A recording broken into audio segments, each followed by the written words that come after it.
રબારણને પાછી અપાવી ચૌધરી જોડેથી તો હવે આપણે ચૌધરીના નેતાઓને કે થોડોક આમાં ઇન્ટરેસ્ટ લ્યો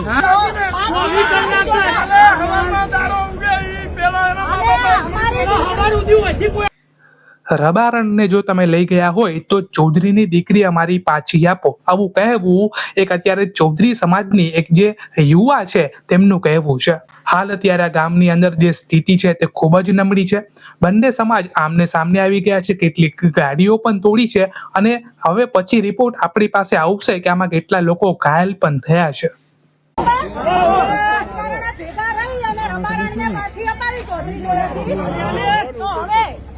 આપણે ચૌધરીના નેતાઓને કે થોડોક આમાં ઇન્ટરેસ્ટ લ્યો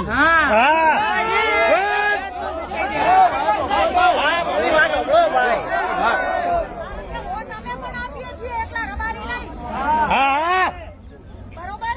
એટલે મારા બધા નેતાઓ આપણા સમાજના છે, એ રબારી સમાજના અગ્રણીઓને બધાને મારી વિનંતી છે કે અમે પ્રેમથી તમારી દીકરી પાછી આપી છે તો અમારી દીકરી પ્રેમથી આપી જો. અમે પ્રેમથી વાત કરવા આવ્યા હતા છતાં મારી ગાડીઓ ઉપર હુમલો થયો, મારા માણસોને લગાડ્યું છે અને ગમે એમ ગાડા ઢોરની જેમ મારવા માંડ્યા. કેના ઘરની માણસાઈ છે? અને પોલીસ પણ ઉભી જગ્યાએ શું કીધું એમ? શું કીધું? હાલ ત્યારે શું કીધું? પછી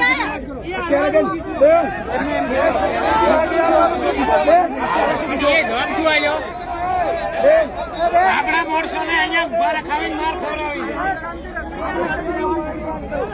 એ લોકોએ અત્યારે અમને એવું કહ્યું છે, એ લોકો અત્યારે પોલીસ વાળા પછી એના જે દરબાર સરપંચ છે એ કે અમને તમે 5 દિવસનો ટાઈમ આપો, 5 દિવસમાં અમે ગમે ત્યાંથી એ લોકોને ગોતી અને તમને ફોન કરશું તો તમે 5 જણા અમે થઈ અને એને પકડી લાવશું. 5 દિવસ તો ના ચાલે.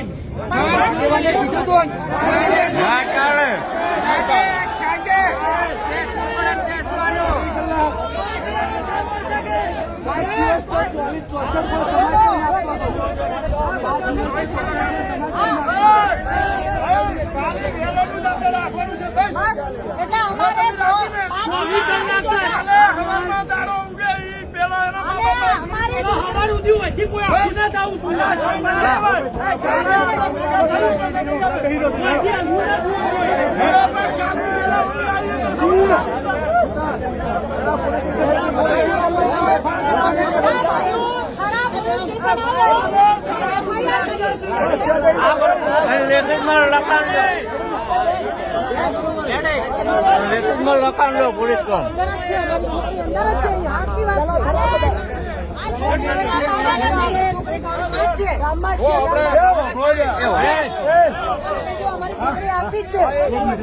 ભાઈ અત્યારે હાલે આવતીકાલે 5 દિવસ હાલે આપડા કોઈ મોડસે વાંચી ડગવાનું નહીં.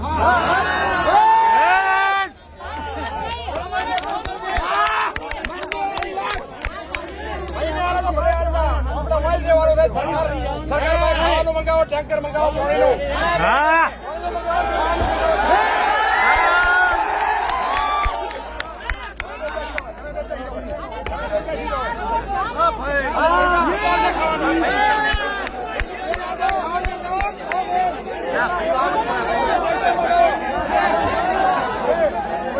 રસ્તો બંધ કરી દો.